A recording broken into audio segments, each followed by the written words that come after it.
Hello, hello. Welcome. Obviously, today is our last of series 2, 10 at 10. So we've done, this is our 27th one. So we've had nearly a month of these, and these have all been with all the new people. And I'll say we will be back to do this again in July with everyone else as well that wants to do it. So yeah, obviously see you all very soon in person at our June event. So just waiting now. Hopefully there'll be no hiccups with it being the last one today. And just have a look, just waiting there. Don't think we've got a problem. Yay! Oh, just need to, there we go. Can you see me or not? I can see, I love it sometimes. Just the top of people's head. There, oh, there we go. Spin it around. Yay! So introduce yourself and tell us what you make and sell.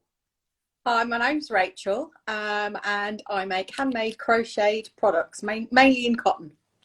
Fantastic. And so why did you set up your business and how did you come up with your business name? Well, I fell into it by accident, really. I started in July of 2019. I decided I was going to do plastic-free July. So years ago, when I was about 10, my granny taught me how to crochet. So I decided that the first thing I was going to do was to crochet some dishcloths. And it's a bit of a weird story of how it all happened. But basically, there was a zero waste shop being set up in Caterham, which is just down the hill from where I live in Morlingham. And they were asking if there was any local craftspeople that would be interested in sort of selling anything in their shop. And they wanted to support small business.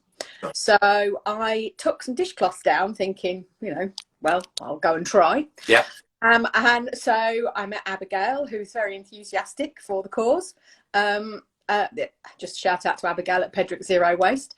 And basically, other waste shops are available.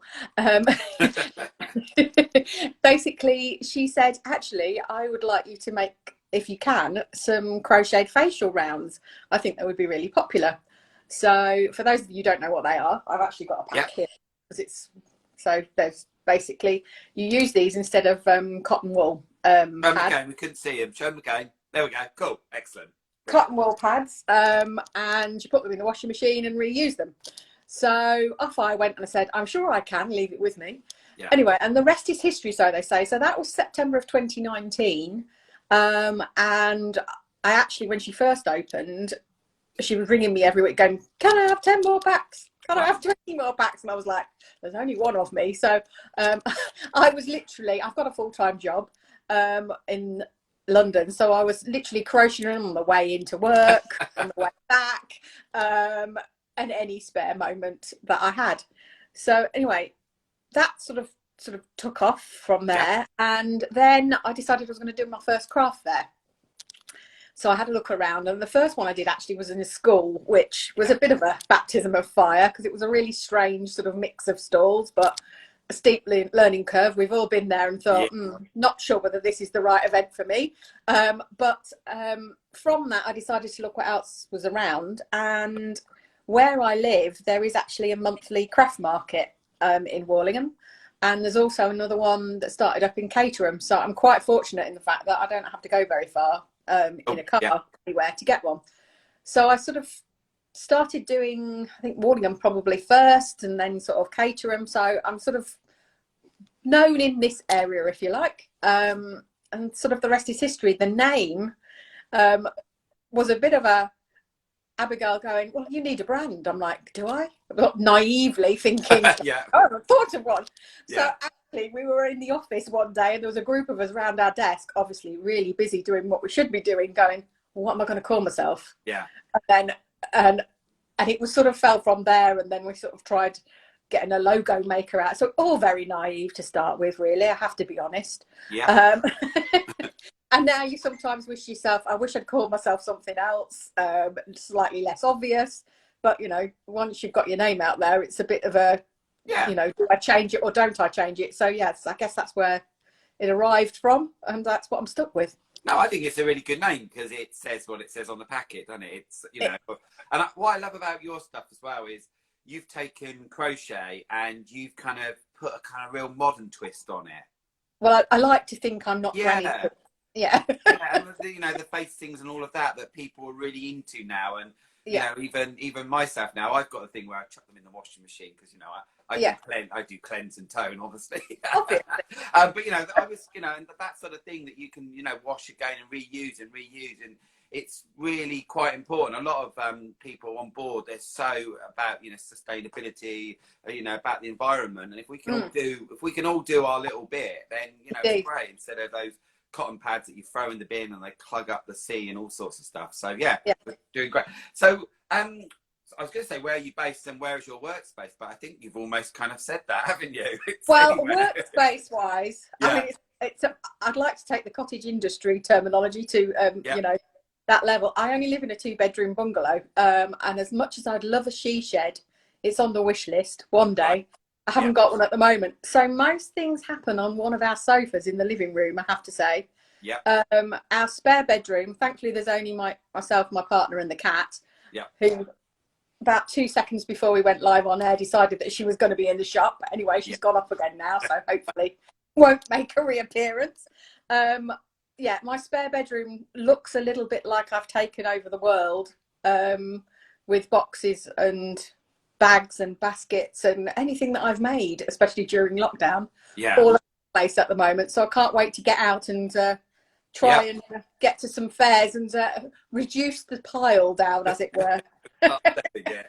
So have you a favourite item to create, and if so, why have you chosen that? I don't really have a favourite item. No. I don't know whether you can see any of this in shot. I've tried a few new patterns this year. This one was actually, I haven't created the pattern. This was actually by a lady who does some really cute things, cornflakes stew, I think her company name is. So I've tried a few new patterns out in lockdown. Bring it over because it's not in shot. Just, there we go, that's better. Hey, there we go. Hello. So, so that's sort of like really cute. So there'll be a few cute animals that have not made an appearance in previous stalls coming to light this year. And yeah, I mean, my bags obviously are my main seller. Yeah. And I guess what I try and do is change the colours with what season we're in. So at the moment I've got quite a lot of pinks apparently are in for summer 2021. Okay. So I've got a couple of shades of pink in long and short handles. I've got some pale blue, and more quite pastel-y colours for summer in my macrame bags, which are 100% cotton again, following the ethos, because you can get the macrame rope with polyester in the middle, and obviously I didn't want to go down that route. Oh yeah, you're adding plastics, which is not what I wanted to do. So yeah, they are 100% cotton. You know, in winter I was doing sort of like darker, you know, wine colours and that sort of thing, blacks and whatever. Yeah. So I try and ring the changes depending on what the season is. So yeah. Yeah. And so I don't know, sort of saying that, have you been working, is there anything new that you've been working on, brand new at all? I would just say it's quite a lot of my stuff is all about the colours that I find. Since the beginning of January, it's been really quite difficult to get some of the cotton in, because of the dreaded import Brexit situation. So it's been a bit more out of, oh my god, I've seen that on, I need to grab it quickly. It's probably a bit like you and fabrics. Yeah. So I've had some real limited editions that I've actually sold some of them already online, so they won't be making an appearance. So things like I like a really bright electric blue that I really sort of like fell in love with. Yeah. And you know when you can only make 2 of something and you're thinking to yourself, I've put this online, I'm secretly hoping that I don't sell it. Yeah. Yeah. Unfortunately, I sold 2 short handle bags and wish I hadn't. So. Yeah. It is as well. You know, we've had, you know, like there was a while ago where it was zebras. There was a wedding, and the guy, it was the mustard zebra, and then it was blue and red for the groomsmen. And that material, for life or money, we can't find it again. But actually, it makes it quite enjoyable, because obviously with the face masks, and we were doing them, and we'd sell out, and then, you know, we'd try to re-get it. And then it's asking what people wanted, which was quite nice in a way. And sort of like the other day, lovely Carol, who's bought lots, she said that she likes pigs, but the thing was, we looked at the pigs, and also with our brand, we don't want to go down the kiddie pigs, if that makes sense. So we wanted to, but we couldn't find. So we're still looking to give Carol a pig face mask, but also pigs on a face mask. But then again, cows did really well. We had one with all loads of different cows on it. Well, I always like a challenge, so if I come across any pigs, you'll be getting a. It's got to be the right kind of pig, you know, that sort of and also the right quality cotton and a Dapper Suave pig. It just sounds very bizarre, doesn't it? Well, so we have an ethos about customer service, as we all know, about being friendly, creative, and unique. Is there a kind of ethos or saying that you sort of work with? Well, a fellow crafter stall holder, he and I have a bit of a banter, and apparently I say it's all handcrafted by me quite a lot during the day. And at the last fair we did together, just before they told us that we couldn't do any more fairs together, he decided that we were in the stall, and his stall was before mine, and people would come to him before me. So he wound me up, basically. So he said it a couple of times to people, very tongue-in-cheek, before they got to me. So that caused a bit of a banter as well. And the customers quite liked it, because I said, he's only saying that because that's what I say. So that was quite funny. But I don't think people sometimes realise that you've made it all. Yeah. I think when I started... if I look at pictures of my store when I first went to one, sorry, that's all right. On the sofa. Technical hitch. That's all right. And when I first started making them and look at the stall, it sort of like feels half empty now. But I think it's also quite nice to look back at old pictures of stalls that you've taken, and you think to yourself, I haven't got that anymore. I've sold that, or I've developed that into a better, I don't know, different cotton quality, or so it sort of evolves that way rather than anything else. Isn't it, how you evolve with the way you set up at the moment as Dapper Suave? We're looking at, because we've got things coming into our range that now makes the setup very different. You know, there's not saying too much, but there's things that are coming that are kind of, you do that now, but we're taking our name, so it's looking at that.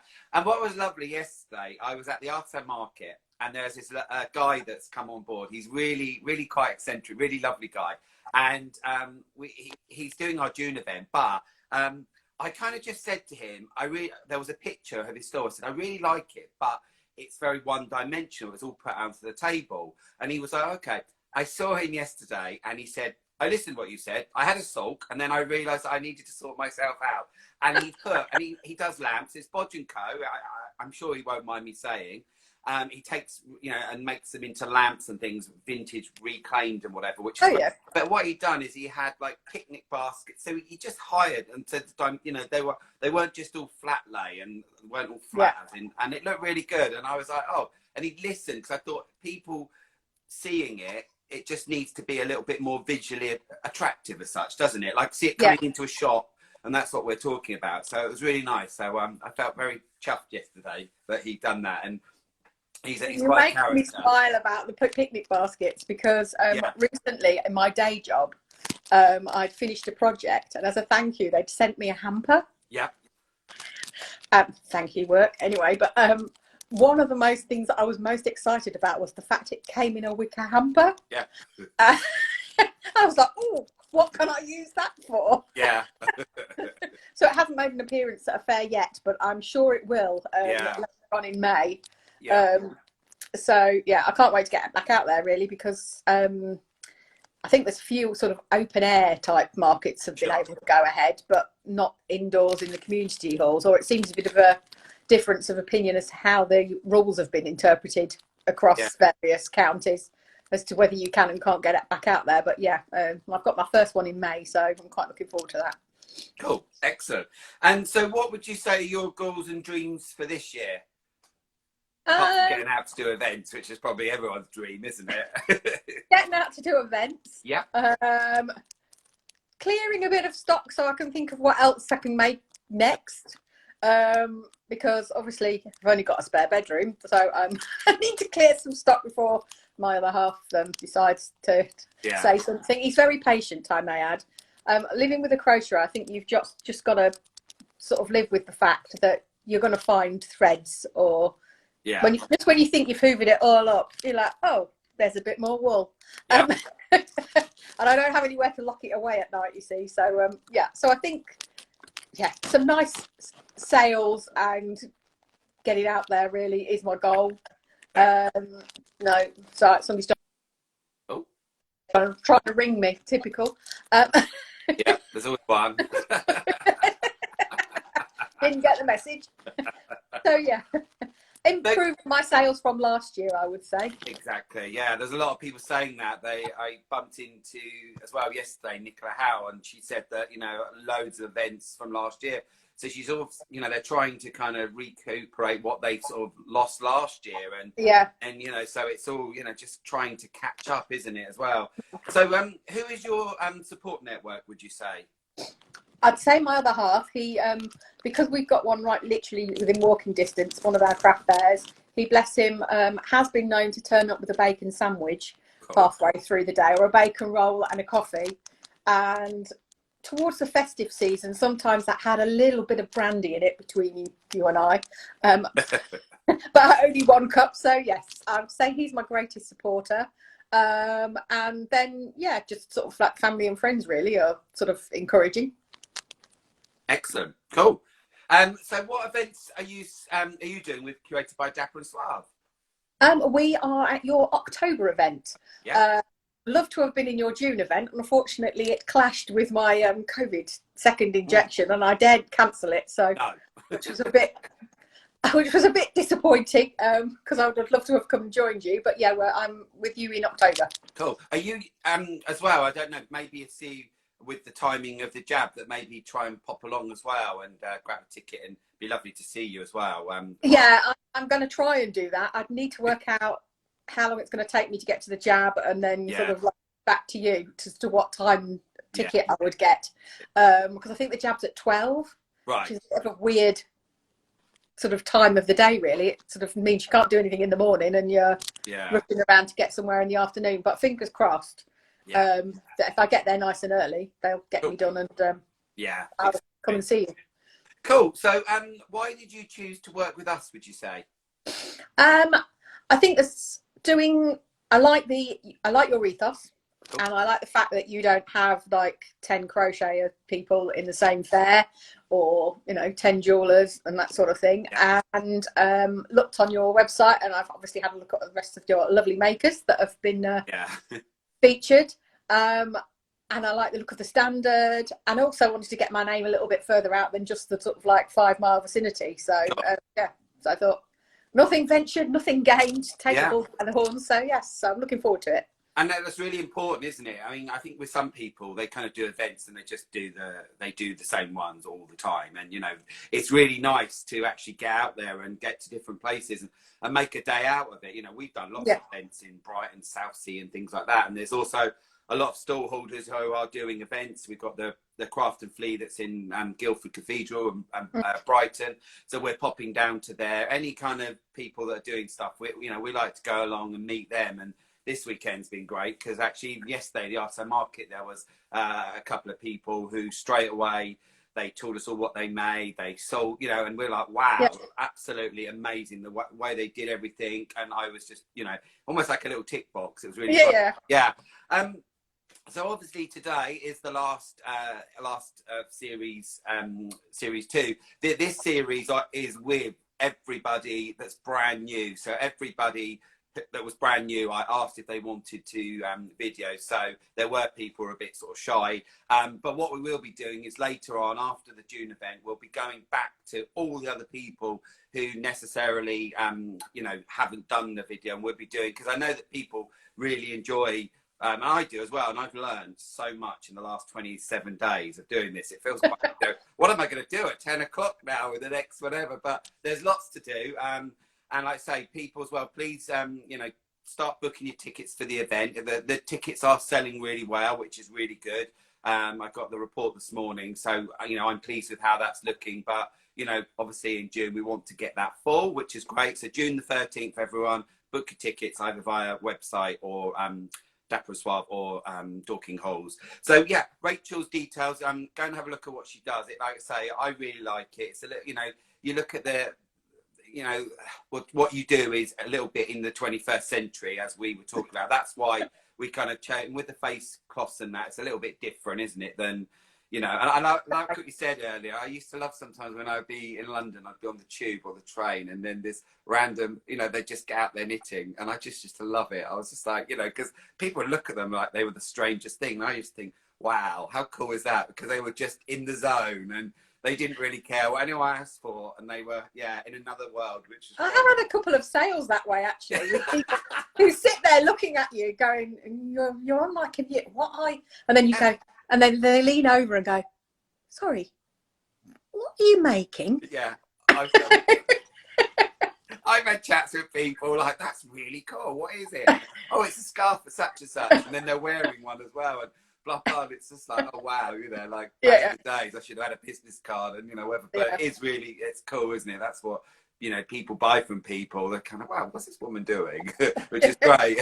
So yeah, all the details, I say, will go on to our YouTube. I know that people at the moment are going back watching them, so they're all on our YouTube in conversation on our website.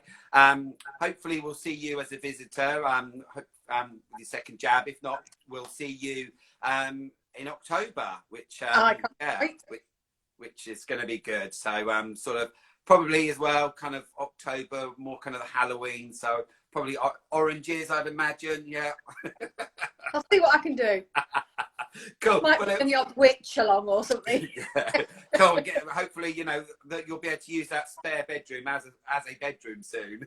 Well, between you and I've also already started doing Christmas decorations. Sorry to mention the C word. But you've got to get ahead, haven't you? No. Do you know what? If there's any C word I like to hear, it's Christmas, not that COVID word. I mean, I don't want to be in the position as I was last year when I was like, oh my goodness, I've sold out of Brussels sprouts. Making Brussels sprouts at midnight for the next fair the next day is not a great way to use your eyes, I don't think. When the light is fading. Isn't it as well? I'd imagine that making Brussels sprouts is quite, you know, it's fun, and it's probably sometimes I'll just make some Brussels sprouts because I'm actually enjoying this. And I think, yeah, I love that Brussels sprouts. That's so cool. Excellent, cool. We had Brussels sprout fabric once, and it just sold out, and dog bandanas and everything, and people just absolutely loved it. People love their Brussels sprouts, don't they? I mean, I don't like them personally to eat, but you know, they were quite fun to make. Oh, I put mine out in the garden yesterday. I'm growing them, so right. Yeah, watch this space. So yeah, I put everything all out yesterday. So hopefully, come Christmas, I will have Brussels sprouts, so that'll be fun. Cool. Really, really nice to meet you. Yeah, sorry everyone, we will be back again on Thursday. Sorry, I'm not going just yet. There's a special, and that is with Matt from MW Videography. He did our video Christmas, and you can see that on our YouTube video as well. He did our Christmas video, and he's coming back to do June.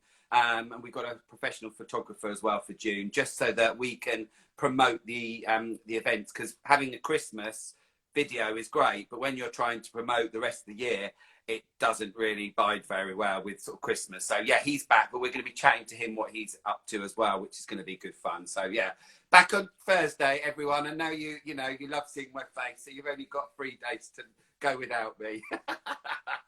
You take care, all right? Thank you. See you later. Bye bye.